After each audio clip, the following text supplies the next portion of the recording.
Bonsoir tout le monde, bonsoir Patrice. Je suppose que c'est toi, il n'y a pas de nom, mais je veux un numéro qui ressemble au tien. Ouais, c'est moi. Tu m'entends Ok. là? Ouais, très bien, très bien. Bienvenue Patrice. Alors, pour celles et ceux qui nous rejoignent, bonsoir Frédéric. J'accueille pour une fois pour ce webinaire sur l'innovation un co-intervenant, Patrice Rayac, dont j'ai parlé dans mon dernier article sur l'innovation, dans l'avant-dernier. Et donc, eh ben, il nous fera le plaisir, Patrice, de se présenter puis de nous dire quelques mots sur sa vision de l'innovation en fin de présentation. Voilà. Merci beaucoup, Patrice, hein, par avance. Avec plaisir. Donc, du coup, je te laisse la possibilité de parler, d'intervenir quand tu veux, mais je crois que enfin, ce sera plutôt vers la fin où tu répondras aux questions. Ouais, ouais. Peut-être, je vais dire deux mots juste en introduction, et puis si tu peux te présenter très rapidement, Patrice, dire qui tu es, voilà, pour que chacune et chacun puisse prendre la mesure des questions qui pourraient te poser. Voilà.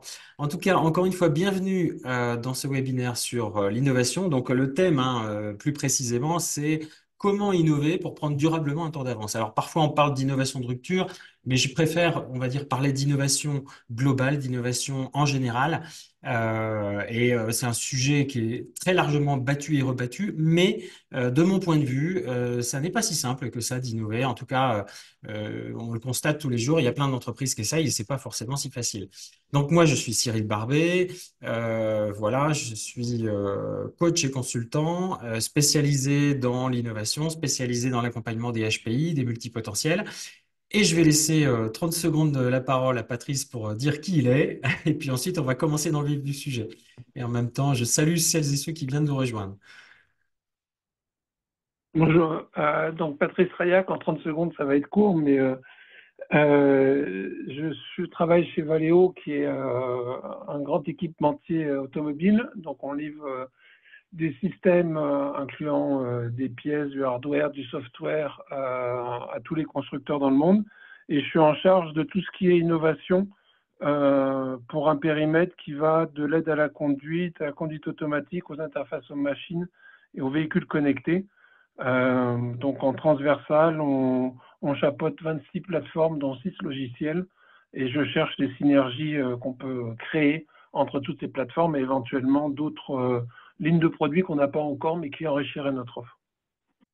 Et j'ai des petites équipes en Allemagne, en France, dans la Silicon Valley et en Chine à Wuhan. Très bien. Ben, merci beaucoup pour cette présentation ultra synthétique, Patrice. Et au passage, on salue d'autres camarades d'école, hein, puisqu'en fait, on est tous les deux des anciens de Central Lyon, mais je vois qu'il y en a d'autres. Il y a Alexis, il y a Delphine, il y a Frédéric, donc bienvenue à eux.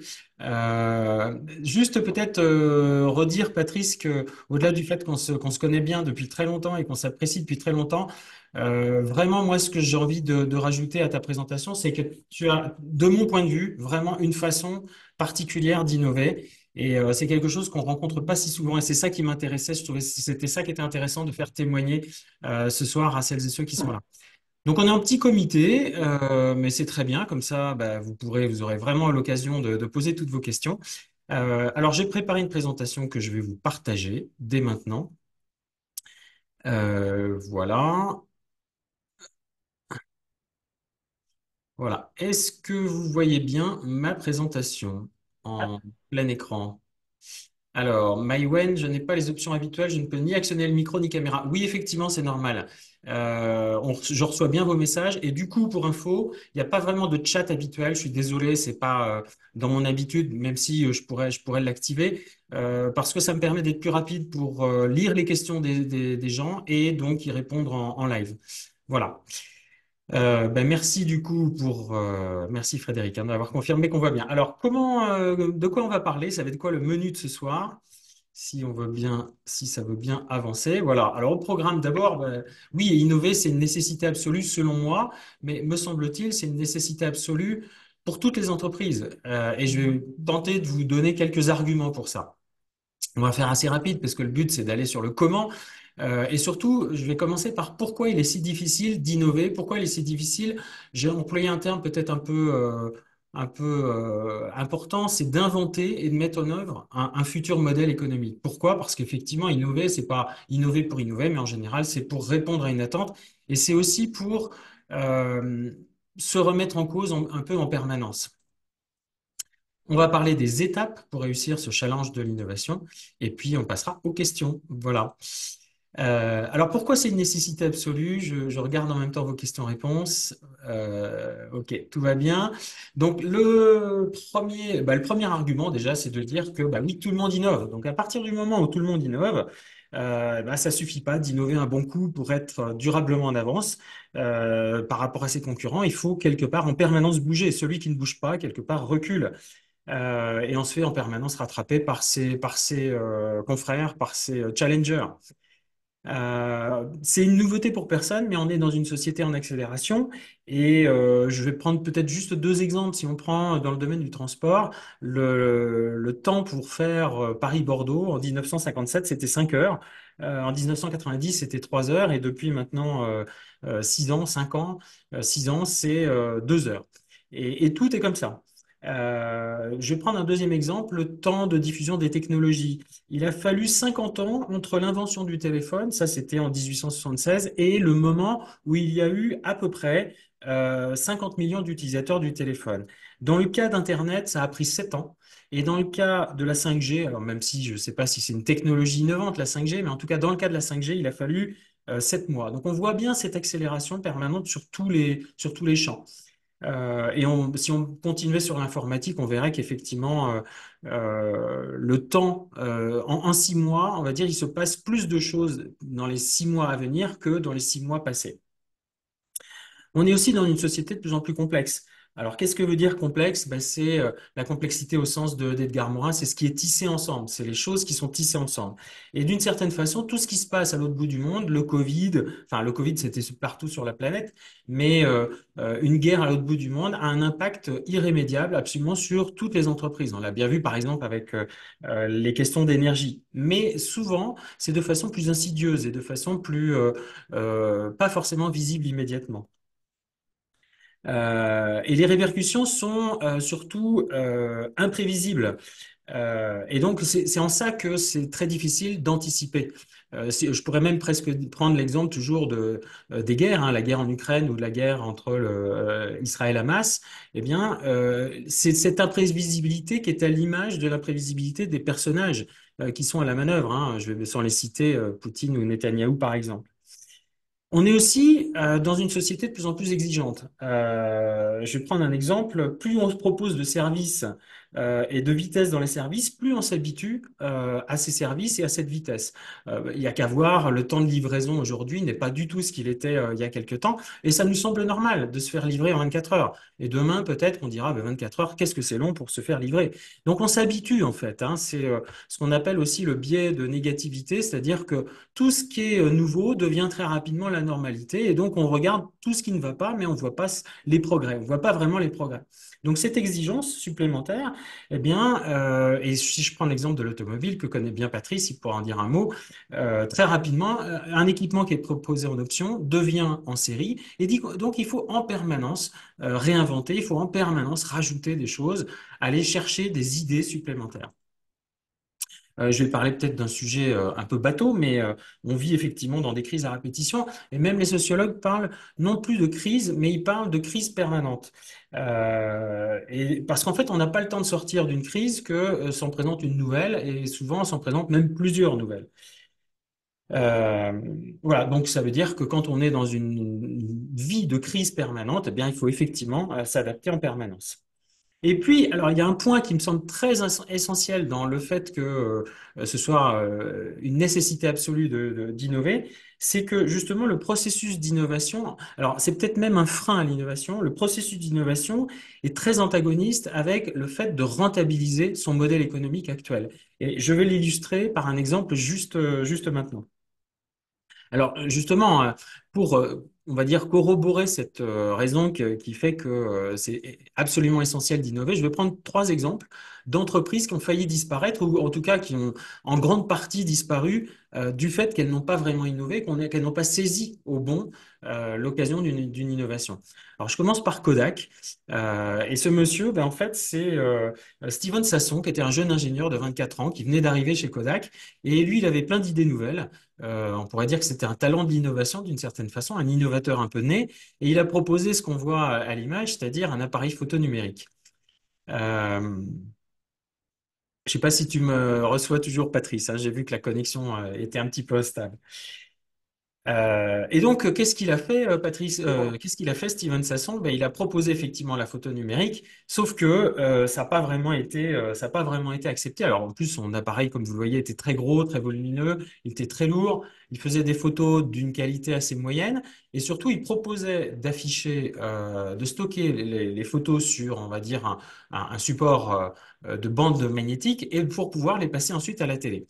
Et en fait, qu'a fait Kodak, qu'ont fait les cadres de Kodak, ils ont dit, bah nous, ça nous semble pas du tout pertinent.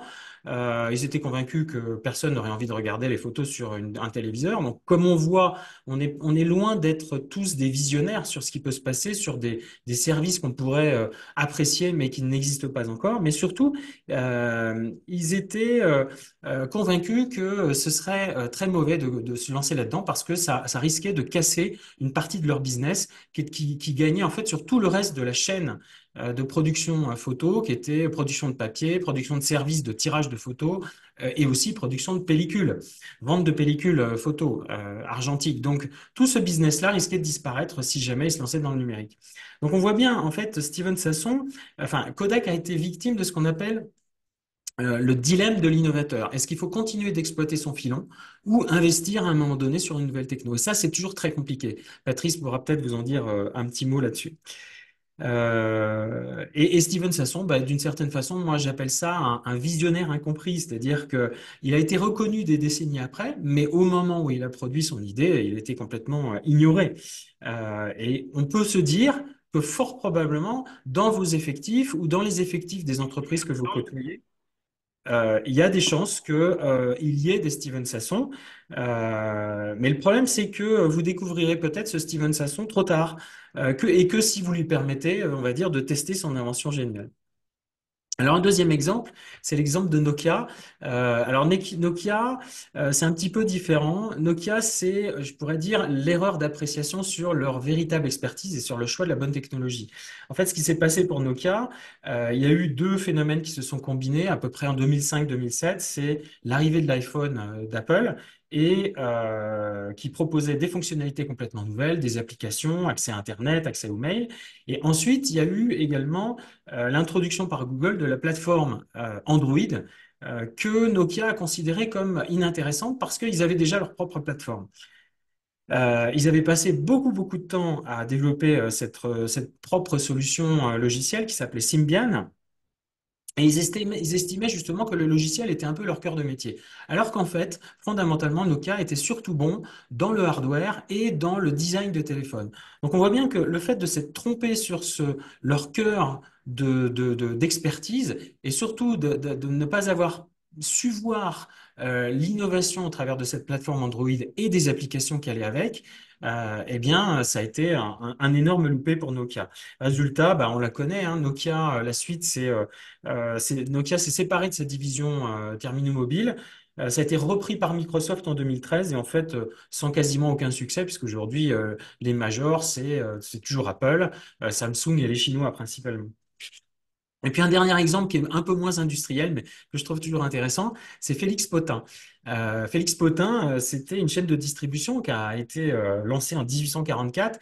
Et je dirais que Félix Potin, qui a été complètement dépassé par la grande distribution dans les années 60, était pourtant une entreprise qui innovait beaucoup. Il y avait une culture de l'innovation, mais qui quelque part s'est étiolée quand l'entreprise a mûri. Qu'est-ce qui s'est passé? En fait, ils n'ont pas vu venir à un moment donné la massification avec justement l'apparition des Carrefour et autres chaînes. En fait, ils avaient pourtant mis en place un grand nombre d'innovations qu'aujourd'hui encore, la GMS utilise. Donc, comme quoi, ils étaient de très bons innovateurs. Mais à un moment donné, ils ont dû louper le bon virage. Ils ont innové, par exemple, avec l'affichage des prix, avec l'intégration d'usines de transformation à leur nom, le catalogue de vente, et même la vente à domicile à l'époque, hein, c'était une invention de Félix Potin. Donc, c'était vraiment des grands innovateurs. Mais à un moment donné, quand les hypermarchés sont arrivés, ils n'ont pas vu cette massification avec la possibilité de négocier des prix d'achat extrêmement bas, de vendre plus bas, et en plus avec un modèle économique, avec une trésorerie positive, enfin un fonds de roulement positif. Donc ça, c'est quelque chose que Félix Potin n'a pas du tout vu voir. Donc voilà, une entreprise qui était innovante à un moment donné et puis qui s'est peut-être reposée sur ses lauriers.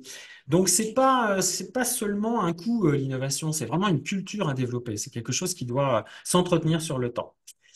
Alors, j'ai envie de prendre un petit temps pour vous demander à chacun quel est votre prochain enjeu d'innovation, ou plus exactement, enfin plus généralement, j'ai envie de vous demander quelles sont vos attentes pour ce webinaire avant de continuer sur la suite. Donc, vous avez compris, on est bien sur le sujet de l'innovation, mais c'est quoi votre attente pour ce webinaire? Qu'est-ce que vous souhaiteriez savoir?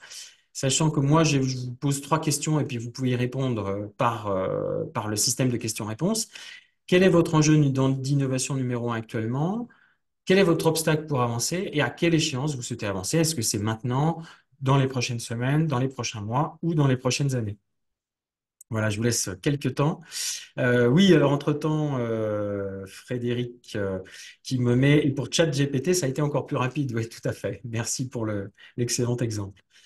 Donc, je vous laisse quelques instants pour répondre à ça. Et puis, moi, ça me permettra en fait de commencer à ajuster un peu mes messages, d'essayer de répondre de façon plus individuelle à vos attentes, parce que j'ai préparé, bien sûr, un contenu.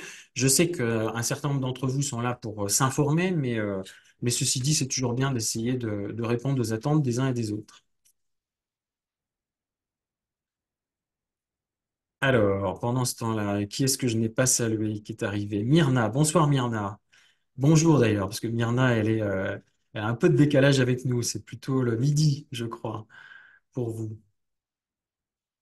Alors, je ne sais pas si vous arrivez à renseigner vos informations par le système de questions-réponses de Zoom.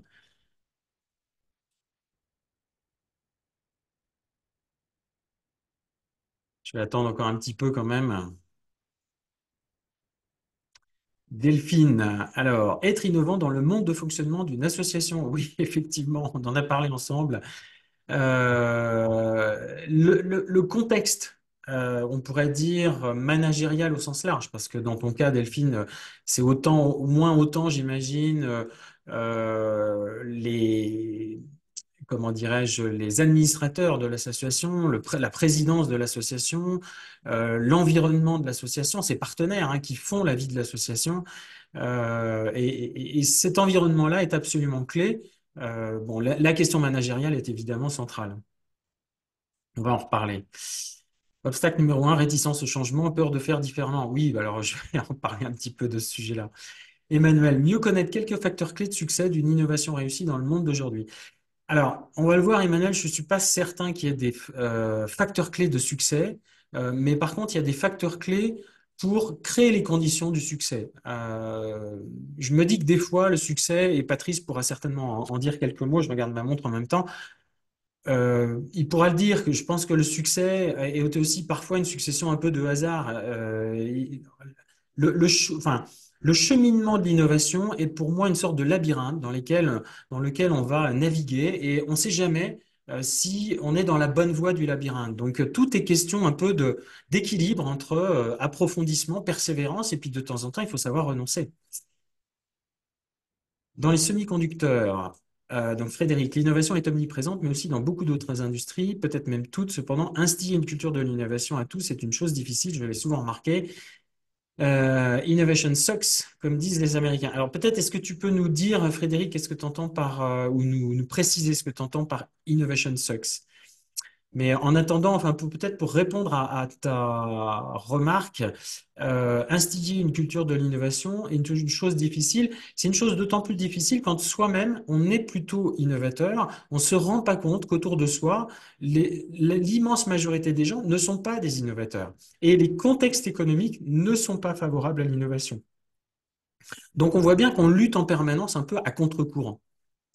Delphine, donc échéance now. Ok, donc ça tombe bien.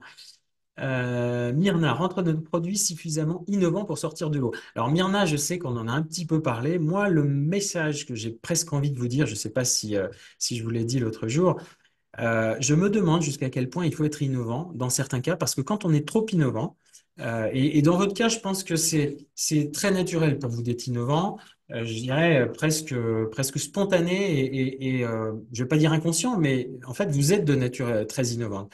Mais le problème, c'est que quand on est trop innovant, on est incompris. Et quand on est incompris, ben, on touche pas son public. Donc, ou alors, il faut toucher un public un peu particulier. Bon, voilà, c'est peut-être le petit message que j'ai envie de vous proposer. Je ne sais pas si ça touche juste ou pas.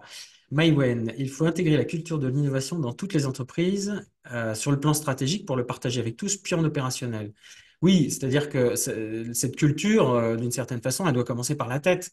Elle doit être incarnée par la tête. Je dirais même que ça doit être une attitude un peu permanente d'innovation. Et d'innovation, par exemple, dans ses relations aux autres, dans son management, dans ses relations aux partenaires, dans son ouverture d'esprit, dans sa curiosité, voilà. Donc, déjà, tout ça, si c'est incarné au quotidien par le management, c'est déjà très, très bien. Le problème, c'est que c'est déjà difficile de faire ça. Et je pense que, en général, quand on a un PDG qui est plutôt innovant, qui est plutôt ouvert, qui est plutôt dans cette culture-là, il va plutôt avoir tendance à recruter des gens qui sont comme lui. À l'inverse, si on a plutôt une tête qui est plutôt prudente, qui est plutôt dans l'exploitation, dans la rentabilisation, dans le fait de tirer au maximum son filon, d'être un gestionnaire, eh bien, on n'aura pas forcément ça. Ça va être difficile d'avoir un mode de recrutement qui ressemble à ça. Oui, innover, c'est bousculer. Bien sûr, je vais en dire quelques mots. Obstacle, réussir à convaincre les clients. Alors, tout dépend quel client, Myrna. Oui, l'innovation emmerde. Bah oui, oui, bien sûr. Je vais en parler de ça. Ok. Maïwen, c'est difficile si la direction et le management ne s'y intéressent pas. Oui, alors le design thinking, Maïwen, c'est effectivement une des nombreuses méthodes d'innovation. En fait, je ne vais pas parler des méthodes d'innovation ce soir. Si ça fait partie de vos questions, on sera ouvert, mais fondamentalement, je ne vais pas trop en parler. Alors, au passage, je ne sais pas si vous avez vu, j'ai mis dans le lien de discussion, enfin dans le fil de discussion, j'ai mis un lien vers mon agenda pour celles et ceux qui veulent aller plus loin après, à partir de demain sur ce sujet de l'innovation. Vous pouvez prendre rendez-vous avec moi. Alors, comme pour la plupart, vous avez mes coordonnées, vous pouvez aussi m'envoyer un petit mail si vous ne voyez pas ce lien, mais je le rappellerai dans la dernière diapo. Alors, j'avance un peu parce que sinon, j'aurais pas le temps de laisser la parole à Patrice.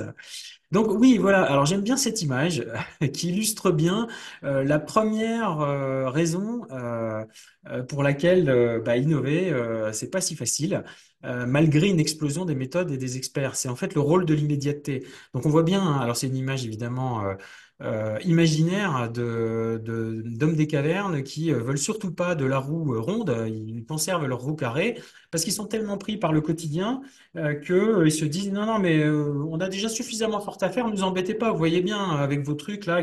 Donc ça illustre un petit peu ton propos, Frédéric, effectivement. Et quand on est dans l'urgence, en fait, on mobilise une hormone particulière qui est l'hormone de l'adrénaline, qui est une hormone qui est faite pour réagir aux situations de danger, aux situations de défi. Alors, elle nous permet, l'avantage, c'est qu'elle nous permet de mobiliser, on va dire, notre énergie de façon beaucoup plus importante, mais dans le même temps, le problème de cette hormone, c'est qu'elle inhibe notre capacité de réflexion à long terme. On pourrait presque dire qu'elle nous coupe cette adrénaline de notre cortex préfrontal. Elle va chercher des choses beaucoup plus basiques et beaucoup plus ancestrales, on va dire, comme réflexe. La deuxième raison pour laquelle c'est pas facile, ben, c'est que effectivement la rentabilité est un peu antagonistes avec le changement. C'est le fameux dilemme de l'innovateur dont je vous parlais avec Nokia, avec Kodak, pardon. On pourrait presque citer aussi le virage de l'électrique dans l'automobile. Peut-être que Patrice nous en parlera. Les acteurs historiques, hein, ils ont été complètement bousculés par Tesla parce que bah, leur objectif, c'était de rentabiliser au maximum le moteur thermique d'une certaine façon et tout ce qui allait autour. Maintenant, ça commence à bouger, mais c'était vraiment compliqué pour eux. La troisième raison, c'est qu'effectivement, on a beaucoup de freins au changement. D'abord, en fait, on est tous construits autour d'un besoin fondamental qui est un besoin de stabilité. En fait, tout changement remet en question une sorte d'équilibre interne que chacun s'est produit progressivement. Et quand on est, on va dire, dans le changement et quand on est dans l'innovation, on bouleverse des habitudes qui sont plutôt rassurantes.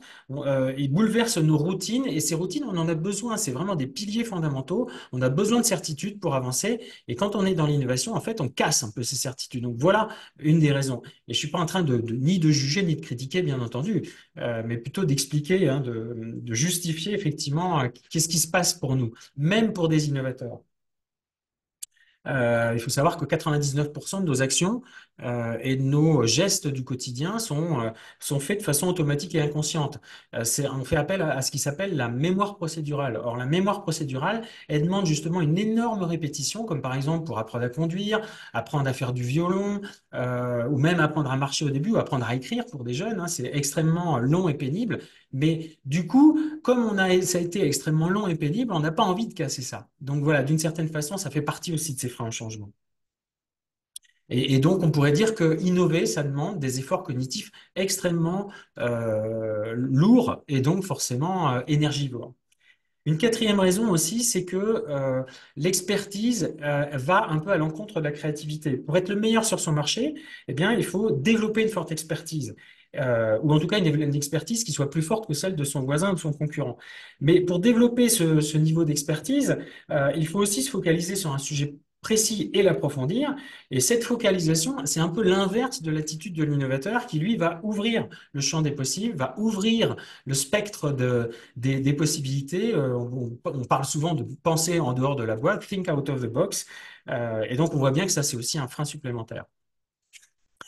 Une autre des raisons aussi, c'est pourquoi changer quand tout va bien. Alors, j'ai un exemple que je ne vais pas citer nommément, mais j'ai un client dans le domaine bancaire dont, en fait, la tactique, mais vraiment au plus haut niveau, c'est de dire quand tout va bien, eh bien, c'est là qu'il faut justement s'interroger. On pourrait presque dire que c'est des inquiets maladifs, hein, de se dire c'est parce que tout va bien il faut s'inquiéter puis qu'il faut regarder encore un peu plus devant.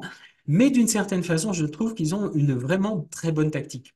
Parce que quand tout va bien, c'est justement qu'il va forcément se passer quelque chose à un moment donné. Alors, je regarde en même temps vos remarques et vos questions. Emmanuel, donc, qui a travaillé dans le secteur des télécoms à un moment donné, particulièrement innovant, côté très stimulant, et d'un autre fatigant, car on ne goûtait pas longtemps le fruit des innovations. Bah oui, effectivement, voilà, il y a vraiment ce côté fatigant. Euh, Nathalie, bonsoir. Alors oui, Maïwen, c'est normal que vous ne voyez que vos questions, mais je reprends vraiment l'intégralité normalement des questions et des remarques qui sont évoquées, hein. Donc Maïwen, pourtant on innove aussi parce que l'on maîtrise le sujet. Oui, bien sûr, c'est évident. Quand je dis que l'expertise va à l'encontre de la créativité, il en faut quand même un minimum. Mais on voit bien toute la dualité, c'est-à-dire qu'on est vraiment dans une sorte de paradoxe en quelque sorte où il faut combiner des polarités opposées pour pouvoir innover. Oui, alors si le lien, vous ne le voyez pas, je vous le renverrai de toute façon ce soir par mail et il apparaîtra sur ma diapo, donc il n'y a pas de souci, vous pourrez y avoir accès. Alors je continue. Oui, alors l'autre point évidemment, mais ça Patrice pourra en parler, c'est transformer une idée géniale en produit vendable. C'est long et risqué. Donc qu'est-ce que je m'étais noté à ce sujet-là? Ouais, c'est ça. C'est-à-dire que pour une idée géniale, il faut avoir un état d'esprit ultra ouvert, il faut avoir une créativité plutôt débordante, produire un grand nombre d'idées et in fine, vous n'allez en retenir qu'une seule. Par contre, dans la phase d'industrialisation, Il faut vraiment refermer l'entonnoir, il faut cadrer, il faut structurer. C'est un état d'esprit qui est presque à l'opposé. Et en fait, tester une idée pour la transformer en produit viable, comme je vous disais, ça peut être un espèce de labyrinthe et vous savez jamais quelle va être la piste qui va vous mener jusqu'au bout. Donc, il y a toujours aussi ce côté dualité entre persévérance et savoir renoncer. Alors, bon, c'est quoi les étapes pour, du coup, pour réussir ce challenge de l'innovation? Alors, j'aime bien cette image des camps pour arriver à l'Everest. On pourrait dire que d'une certaine façon, bah, c'est un peu la même chose. Il faut plusieurs étapes. Il faut savoir s'arrêter dans plusieurs camps intermédiaires si vous voulez y arriver. Et je vais passer en revue les 6 étapes que je vous propose. Alors, la première étape que je vous propose, c'est développer votre agilité à l'image du chat hein, quand il tombe d'une grande hauteur. Il est capable, comme avec des systèmes de gyroscope interne, de retourner ses pattes. Alors, l'agilité, tout le monde en parle, c'est vraiment, on pourrait dire, un terme hyper à la mode. Tout le monde a ce mot-là à la bouche. Il y a des tas d'experts, de méthodes en agilité. Moi, je ne suis pas un expert en agilité. Par contre, j'ai une conviction à ce sujet-là, c'est qu'il faut savoir s'appuyer sur celles et ceux qui disposent de façon un peu innée d'une très forte agilité. Il y en a dans vos équipes, il y a forcément des personnes qui sont comme ça. Vous allez les reconnaître, ceux qui ont cette agilité. Et moi, mon constat dans les entreprises que j'accompagne, c'est que si on sait reconnaître la valeur de ces personnes-là, si on sait les valoriser, si on sait les aider à transmettre leur aptitude naturelle, à ce moment-là, on fait un véritable travail. Je dirais que, bien sûr, c'est intéressant d'avoir des méthodes, mais moi, je suis intimement convaincu qu'on est aussi rapide à développer l'agilité juste par mimétisme et par empathie. Mais donc, ça suppose pour ça, effectivement, de mettre en exergue et de valoriser ce que moi, j'appelle des talents de l'innovation ou des talents de l'agilité. Mais en tout cas, les talents de l'innovation, ils ont cette agilité. Voilà, c'était tout ce que je voulais dire sur ce sujet. Alors, la deuxième étape, c'est ce que j'appelle, c'est un sujet que j'évoque aussi dans d'autres webinaires, c'est prendre conscience de vos zones aveugles. Alors, de quoi s'agit-il? Ben, en fait, c'est nos biais cognitifs. On a tous des biais cognitifs. C'est un sujet qui est largement documenté hein, pour celles et ceux qui connaissent un petit peu. Je vais par exemple citer le biais d'ancrage. Alors, le biais d'ancrage, c'est l'influence qui est laissée par la première impression. Vous connaissez tous cet adage, on n'a pas deux fois de faire une première bonne impression. Eh bien, une fois qu'on a une première impression d'un sujet, on a du mal à se défaire de cette conviction. Et donc, c'est ce qu'on appelle le biais d'ancrage. Un autre biais cognitif qui est très connu, c'est le biais d'engagement. Quand vous avez passé du temps à investir, et là en l'occurrence sur l'innovation c'est extrêmement fréquent, vous allez passer du temps sur un sujet, c'est difficile de vous en défaire parce que vous dites oui mais j'ai tellement investi, j'ai pas envie de perdre tout ce que j'ai investi. Donc c'est ce qu'on appelle le biais d'engagement. Je pourrais en citer encore plein, comme le biais de confirmation, hein, qui consiste à rechercher plus fréquemment et et faire plus confiance à des sources d'informations qui vont dans le sens de vos convictions et à rejeter celles qui sont inverses à vos convictions. Bon, en fait, tout ça, ça constitue donc ce qu'on pourrait appeler des zones aveugles. Et prendre conscience de ces zones aveugles qui vous empêchent de remettre en cause les choses qu'on considérait comme des certitudes, bah, c'est difficile. On pourrait presque dire c'est un travail sur soi. Et pour ça, ça peut pas se faire tout seul. Parce que si on a ces zones aveugles, on va continuer à regarder là où il ne faut pas. Donc, c'est grâce à l'aide extérieure qu'on va commencer à regarder là où il faut. Et ce travail sur soi, bah, on pourrait prendre exemple sur des grands patrons de CAC 40, mais il y a des gens qui sont extrêmement connus, qui parlent très bien de cet accompagnement externe, hein, comme Eric Schmidt d'Alphabet ou Carlos Tavares de PSA. C'est des gens qui incarnent, on va dire, ces patrons qui réussissent grâce au fait de s'être fait accompagner alors qu'ils sont extrêmement doués eux-mêmes. Alors, la troisième étape, c'est identifier vos forces et moteurs du changement. Parce que bien sûr, on parle des freins au changement, mais il y a aussi des moteurs au changement. Alors, qu'est-ce que j'appelle les forces? Eh bien, en fait, c'est des façons innées de réfléchir, d'agir, de ressentir, qui sont pour vous authentiques et énergisantes. Alors, dans le monde du sport, les coachs sportifs connaissent ce sujet très très bien.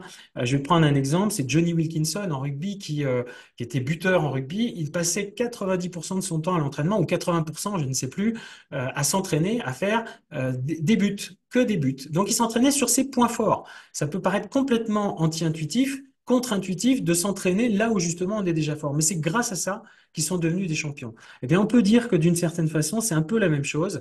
Travailler sur ses points forts, c'est pas du tout habituel dans le monde de l'entreprise. Or, pourtant, c'est essentiel pour faciliter le changement, pour faciliter l'innovation.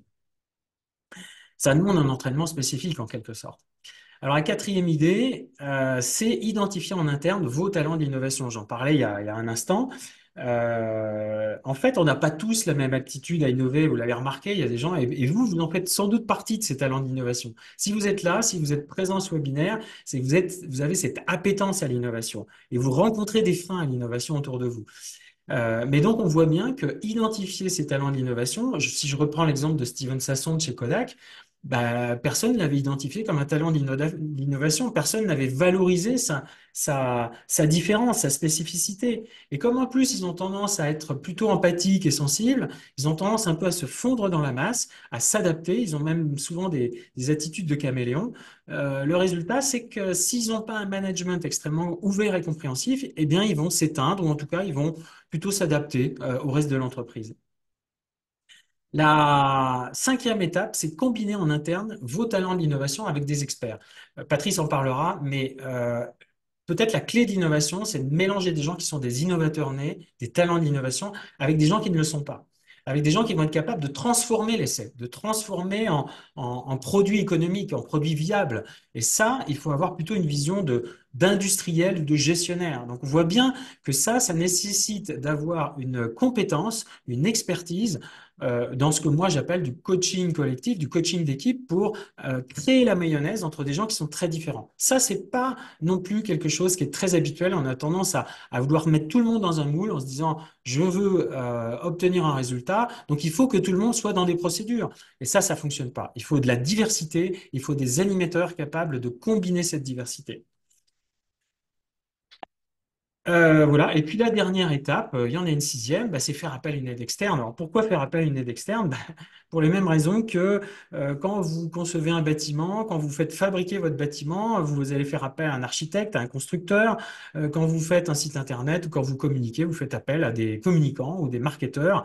Eh bien, c'est la même chose quand vous avez besoin d'inventer votre nouveau modèle d'innovation, bah, vous faites appel à des experts. Et qu'est-ce que doit être cette expertise, selon moi? Cet expert doit combiner une expertise technique et technologique, en tout cas une acculturation très forte à la technique et à la technologie. Il faut également une expertise humaine, parce que c'est effectivement de l'accompagnement externe, individuel et collectif. Et puis, il faut avoir une expertise en innovation. Alors, pour ma part, bah, l'expertise technique et technologique, je l'ai eue d'abord en tant qu'ingénieur de formation à Centrale, et puis ensuite pendant 10 ans en travaillant dans l'automobile. Et puis, mon expertise humaine, bah, c'est en fait 30 ans de management, et c'est 10 ans dans l'accompagnement des créateurs et des entrepreneurs, et depuis maintenant 7 ans en tant que coach, mes expériences de coaching. Voilà, et puis bah, mon expérience dans l'innovation, bah, elle est faite. J'ai accompagné, on va dire, pendant 10 ans des créateurs innovants quand j'étais à la Chambre de commerce de Rennes. Et puis également, lorsque j'étais à la direction des projets futurs de PSA, j'étais vraiment dans une fonction d'innovation et de prospective. Donc voilà un petit peu mon expérience. Alors, je vais m'arrêter là. J'avais une diapo sur les talents pour innover, mais vous l'aurez de toute façon dans le replay que je vais vous envoyer demain. J'ai envie de laisser parler Patrice et puis en même temps, je vais regarder vos questions-réponses que je vais transmettre à Patrice parce que je pense que Patrice ne les voit pas. Voilà. Si, si, Allez, à toi. je les vois, je Tu les suis sur vois? ordinateur aussi. Très bien. Tu Je les... vois les questions-réponses. Ouais. Ok, c'est génial. Euh, ouais. J'ai noté deux, trois points. Après, je ne sais pas s'il y a des questions particulières. Quand tu parlais de bouger en permanence, c'est pas simplement sur les sujets sur lesquels on travaille, mais c'est aussi d'adapter en permanence son organisation innovation. Moi, ça fait, si on regarde mon profil sur LinkedIn, on va dire, oui, il doit s'embêter, c'est toujours le même poste. En fait, non, ça change en permanence. Enfin, il y a des vagues, enfin, tous les 3 à 5 ans, je dirais que je change quelque chose ou nous changeons quelque chose sur la façon de s'organiser, que ce soit géographiquement, en termes de compétences, etc. Donc le changement, il faut aussi que ça soit dans l'organisation qui accompagne. Et je pense qu'un des points les plus importants, c'est l'équipe, quoi. Faut pas forcément en avoir beaucoup, mais il faut avoir des gens qui fit avec qu'on veut faire et cet aspect de l'innovation. Et Euh, ils ont quoi de un point que tu particulier avais tes mentionné, équipes, Patrice? comment? Qu'est-ce qu'ils ont de particulier tes équipes alors? Pratiquement le plus divers possible. Alors, j'ai des Indiens, des Mexicains, des Français, des Allemands, des Tunisiens, je dois avoir un ou deux vrais Américains. J'ai pas mal de femmes aussi. En Allemagne, j'ai que des femmes d'ailleurs en équipe. Euh, c'est un peu une diversité et ce qui est aussi important, c'est d'être à l'écoute des autres. Donc, j'ai une Chinoise en Allemagne. En Chine, j'ai un Chinois qui a passé 10 ans en France. Donc, c'est important d'avoir des gens aussi dans ces équipes qui sont capables de faire des ponts. Parce que les marchés sur lesquels qu'on étudie, enfin, que j'étudie sur le marché automobile, les marchés majeurs, c'est les États-Unis, la Chine, et en Europe, la France et l'Allemagne ont deux profils assez différents. Donc, j'ai besoin de gens qui soient capables de communiquer et de comprendre ce qui se passe de l'autre côté. Moi, par exemple, l'ingénieur que j'ai chinoise en Allemagne me décrypte pas mal de choses sur la Chine au fil de l'eau, quoi. On a parlé du support du management. Je pense que c'est capital. Ils n'ont pas forcément besoin de comprendre ce qu'on fait, surtout au début. Par contre, moi, j'ai la chance d'être chez Valeo depuis plus de 30 ans et de faire depuis un peu 20 ans de l'innovation, je dirais, transversale entre différentes lignes de produits. Et donc, j'ai un track record qui parle pour moi. Donc, quand je propose une nouvelle idée, même s'ils ne la comprennent pas, ils me disent, bon, Patrice, il va quand même bien arriver à nous sortir quelque chose de ça. Et en plus, j'ai pris l'habitude de leur proposer alors KPI en français, Indicateur de des performance paramètres, clé?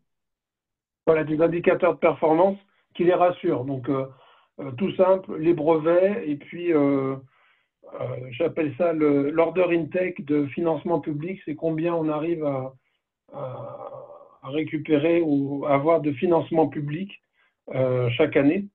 Et ça permet de rassurer le management, puis après, de nous laisser en fait innover tranquille.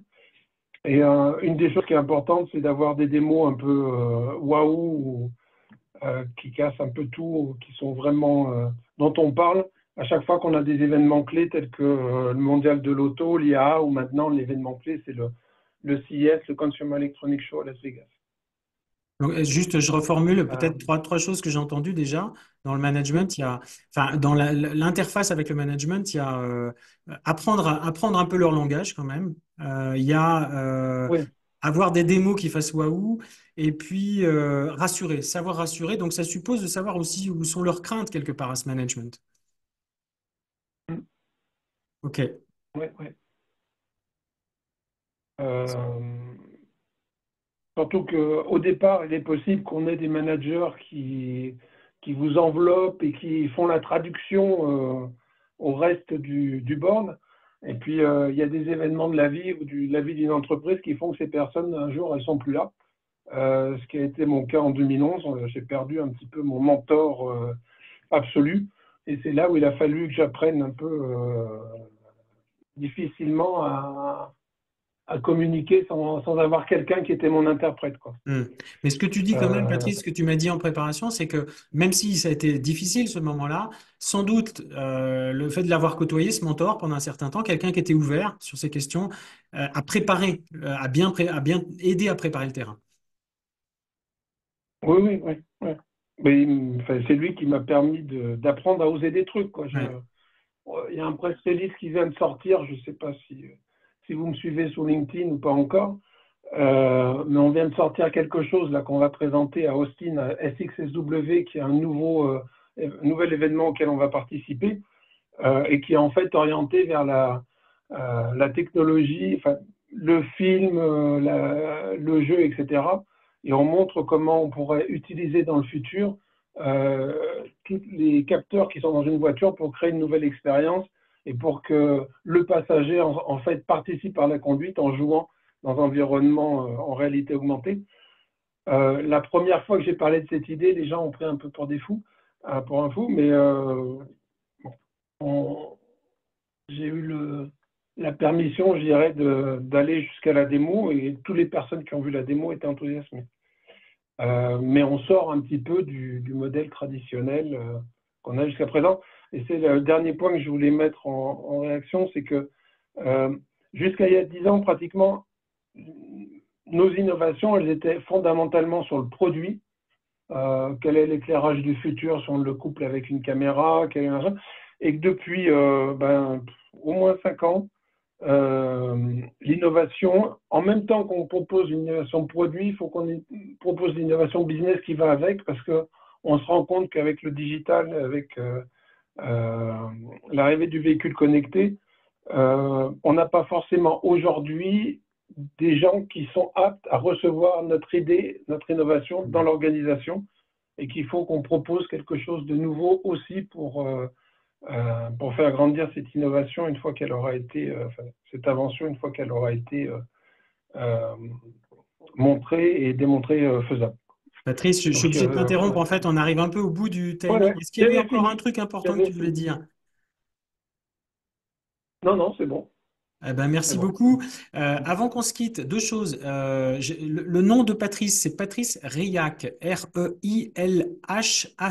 Alors désolé, j'arrive pas à vous le passer par écrit. Je le mettrai de nouveau dans le mail ce soir avec le replay. Est-ce que vous avez des Je vais questions? Parce que je vois que personne n'a posé de questions hormis le nom de Patrice.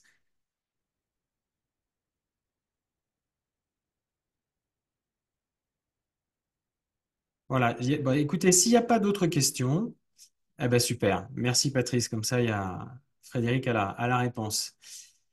Je vois qu'il n'y a plus de réactions sur le chat. Est-ce que vous avez d'autres questions avant qu'on se quitte? Et puis, bah, écoutez, encore une fois, je vous remercie de cet intérêt. J'ai remis donc le lien vers mon agenda sur cette dernière diapo. Je vais d'ailleurs arrêter le partage. Vous dire que donc l'idée de prendre rendez-vous avec moi, bah, c'est d'approfondir un petit peu plus ce sujet-là, d'avoir, on va dire, un diagnostic un peu plus précis de votre situation et d'avoir quelques pistes d'action pour atteindre vos objectifs, peut-être aussi de clarifier vos objectifs, pourquoi pas. Voilà, bah écoutez, s'il n'y a pas d'autres questions, je tiens à vous remercier encore une nouvelle fois. Merci beaucoup, Patrice, pour ton avec plaisir. témoignage très sympa. Et puis bah, je vous dis rendez-vous à une prochaine fois. Suivez-moi sur LinkedIn, vous aurez les nouveautés des prochains webinaires et des prochaines activités, que ce soit sur l'innovation ou sur autre chose. Très bonne soirée à vous. Merci. Au revoir. Au revoir Patrice. Au revoir tout le monde. Merci.